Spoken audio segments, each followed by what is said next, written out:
Super Étoile, c'était en fait le moment où j'ai choisi pour aller en solo.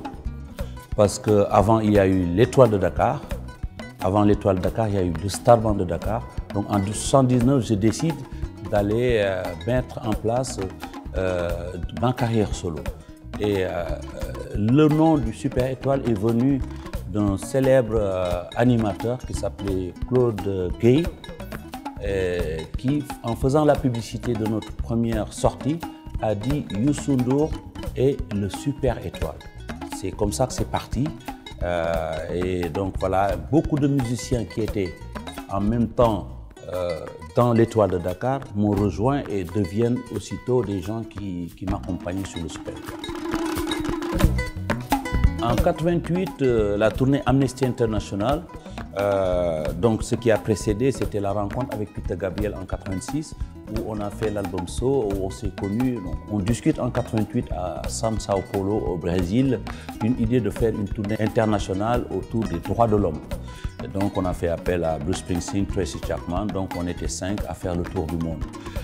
C'était un moment très fort parce qu'il y avait de la musique, mais il y avait aussi des messages et on portait aussi le message sur les droits de l'homme un peu partout dans le monde. C'est un moment très fort musicalement et au niveau du contenu aussi. J'étais le seul musicien africain de la bande et le moins connu. C'est vrai, mais bon, je représentais ce continent qui avait énormément de messages aussi sur les droits de l'homme et c'était une tournée très intéressante où j'ai appris énormément de choses, où j'ai rencontré des gens formidables.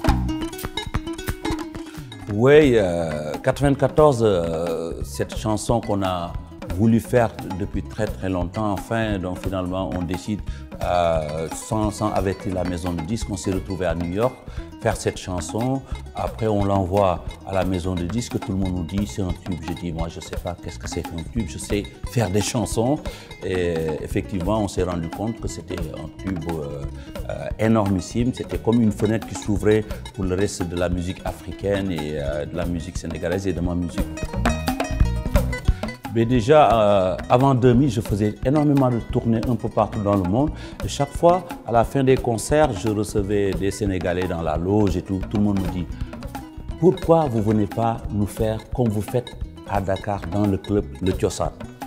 Du coup, on a eu l'idée de faire un grand bal, lancer l'idée à New York. Ça a bien marché et ensuite c'est devenu voilà ce que c'est devenu ici à Paris. Et le Grand Bal, c'est un moment festif, un moment d'image aussi forte de l'Afrique qu'on voit toujours autour des malheurs, des difficultés et tout.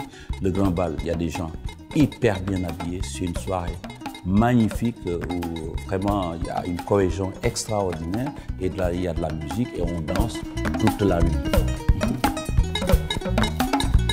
C'était un moment très fort. Je me suis rendu compte que quand même, quand on est reconnu par les professionnels, c'est un moment très fort. Et même si ça a tardé à venir, quand même, j'ai eu à faire avant Égypte des albums aussi qui méritaient peut-être le Grammy, mais c'est ce moment-là qui a été choisi.